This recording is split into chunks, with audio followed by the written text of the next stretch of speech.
So for 2022, and in particular this week of 2022 and the rest of the year, Gemini is a very important sign, maybe the major player of the rest of the year. And so we're going to break it down in this video and try to get ready for the Gemini second half of 2022.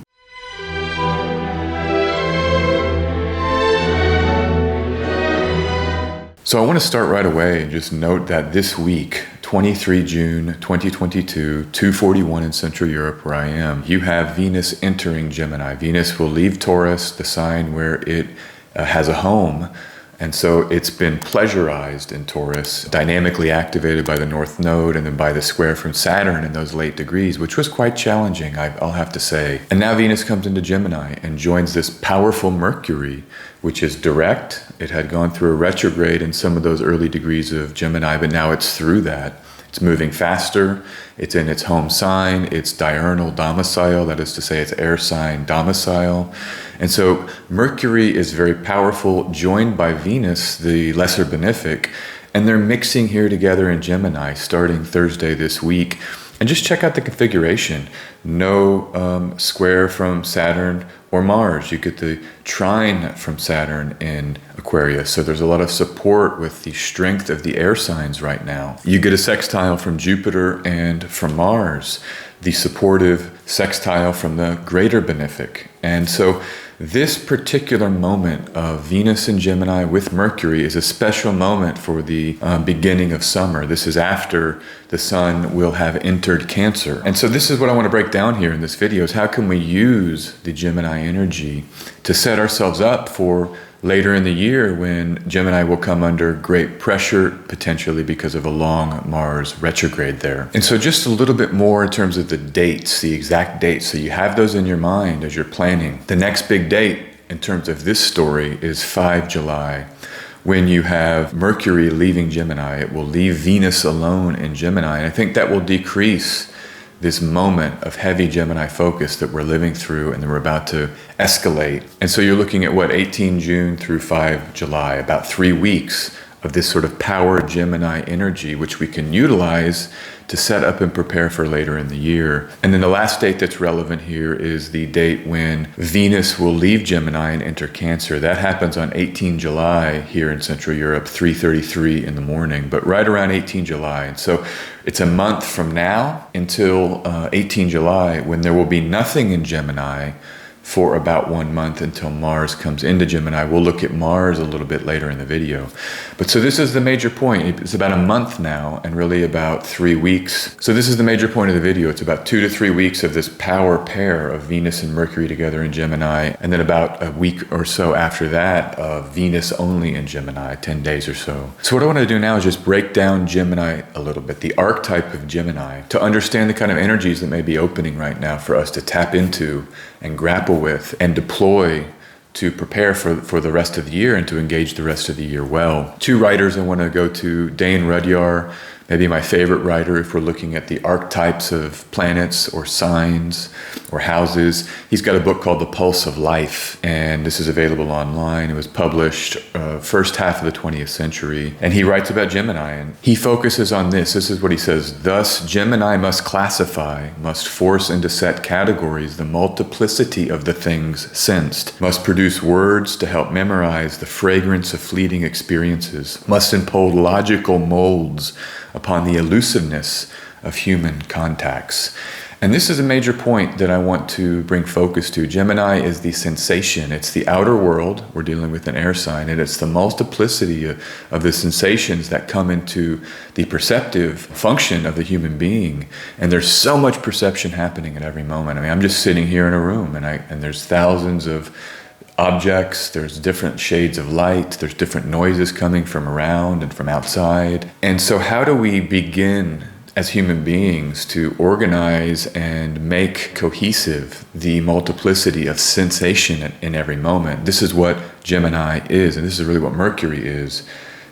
Where we use language, we talk about what we're feeling. We say, this is true, this isn't true, this is my life, this is what's happening. I think that this is very much a sign of manifestation. If you want to think about sort of New Age idea, we're going to be manifesting. Well, it's an ancient idea too, that we can sort of describe reality and then start talking about and describing the realities that we want to come to pass. Mercury is a planet of magic in ancient texts. The idea that you can sort of use practices or skills to change reality. This is very mercurial. And often it includes how we classify, right? How we frame reality. I mean, you talk to anybody that's involved in big negotiations or in big, operations to change minds. When you want to influence someone's mentality, the framing is always key. The media, it's always about how it's framed. You see that meme where it shows like only half of a picture and it looks like violence, but then when you pull back, it's something totally different. How we frame reality, how we classify, according to Rudyard, how we categorize or force into set categories. This is Gemini. So the next astrologer I want to turn to here is astrologer Isabel Hickey, very important 20th century astrologer. She published this book in the 70s, Astrology, A Cosmic Science. It was kind of a culmination of her life's work. Excellent introductory book for astrology. She goes through all of the major symbol sets, and she really has a beautiful mentality or worldview around astrology as well. Very spiritual, but very empowering. So I love Isabel Hickey, and I love this book. Hickey says, Gemini, ruled by Mercury, mutable air sign. It is a combination of male and female in a subtle way. And this is where you get the kind of idea with Gemini of sorting and categorizing. These binaries, gender binaries, are often not the most useful way, frankly. I mean, there's all kinds of mixing and matching. I think about someone like David Bowie, who was hard to categorize. He was very Gemini. I better get his chart up here to check to see how much Gemini Bowie had. But she says here, it is a positive sign. The key word, I think. The key word is I think. The light, changeable breeze of early summer, here today, gone tomorrow, but you are better for the contact. These sensations are passing and fleeting. The sensations, the multiplicity of input is passing and fleeting and sometimes overwhelming. But when we deliberately try to organize in the mind through thought, through conversation, I think about sitting out at a coffee shop with friends, talking about the world, understanding or grappling with through language and through the sharing of belief systems or ideas or images. This exchange in relationship helps us understand reality and what's happening. This is, I think, Gemini at its best. The dialogues with the purpose of learning, exchanging reality frames, and reformation of how we understand things. She says, I think. How are we thinking this summer with this Gemini activation? What are our thoughts? What are our reality frames? And then the final component I want to bring in here is the tarot. And the tarot, beautiful, beautiful imagery in the major arcana. When we use the correspondences of the tarot, it really gives us access to a richer, maybe part of the sign of the symbol set. And here when we come to Mercury as the magician, Mercury the ruler of Gemini, strong, very strong, remember, until 5 July, Mercury in Gemini. And then you have the Lover's card, which is the corresponding major arcana to Gemini, which you can see here about relationships and the idea of push and pull and what is reality and who are you, and let's talk about the relationship, and no, that's not what I want in this relationship.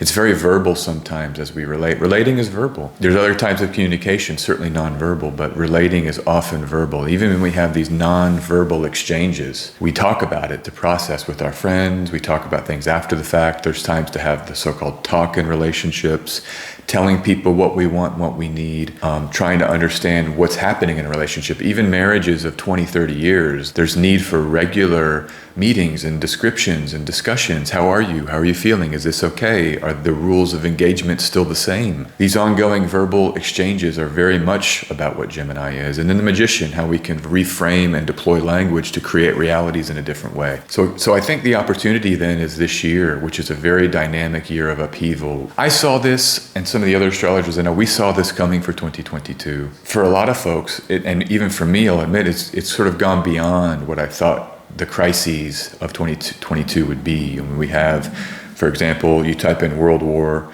III into Brave News and you get all these articles. World War III has already begun. I saw the Financial News interview this week, and it was just a mining CEO, and he just says, look, we're in World War III. It's financial at this point as opposed to kinetic. There's kinetic war in Ukraine. But there's all kinds of financial maneuvering happening in terms of currency war, trade war, that's live in 2022. And so it's very intense living through, even though I think I sensed in some other astrologers that we would be in something like this. More news. Germany prepares for World War III with the passage of €100 billion Bundes for special fund. So countries all around the world are posturing and planning. Again, this is Gemini, Mercury in Gemini, the thinking, the framing, the planning. So you can think about in your personal life, how are you framing the events of the intensity of 2022? What are you going to do to plan and organize and categorize and frame? And so if we know there's economic issues this year, how are you going to prepare? What are you doing to maybe reorganize your resources or reframe how you view the rest of the year so that you're in a more protective or conservative mode to get through what will probably be a really dynamic, difficult second half of 2022 into 2023, Pluto return of America, et cetera, et cetera. Along these lines, of course, is the economic. You just type in recession to Brave News and you get Biden says recession not inevitable, but a majority of Americans disagree. How to recession-proof your life. All of these things are, again, how to use the power Gemini, starting now, about a month, but really the next 2.5 weeks or so, most powerful. Get ready and organize your life and plan and prepare. I've already been saying, and I've said for a while now, this is the best moment of 2022, and it gets very dynamically active and intense in the second half of the year. So use this month with the power Gemini to plan and to use Gemini to talk about with your friends. Hey, what's happening? What's going on?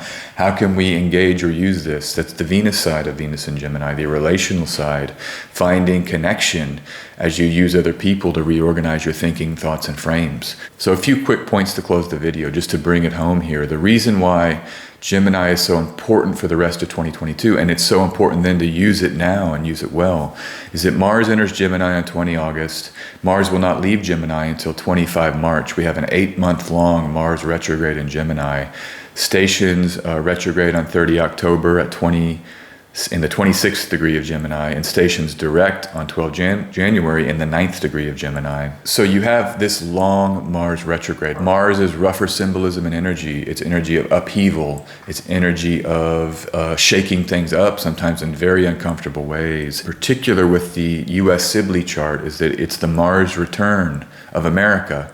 And it's in the 7th house of the other, right? So it's like a dynamic engagement, martial engagement with others. And this transit, and I'm going to have a whole video on Mars retrograde in Gemini, but has been very indicative of conflicts. And so we have economic stuff, we already have war stuff on the table, and now we get this Mars retrograde in Gemini second half of the year. Use the Gemini energy that's available to you now. Use it well to get ready for the rest of the year. That's my main message here. Have an awesome, awesome summer and rest of the year.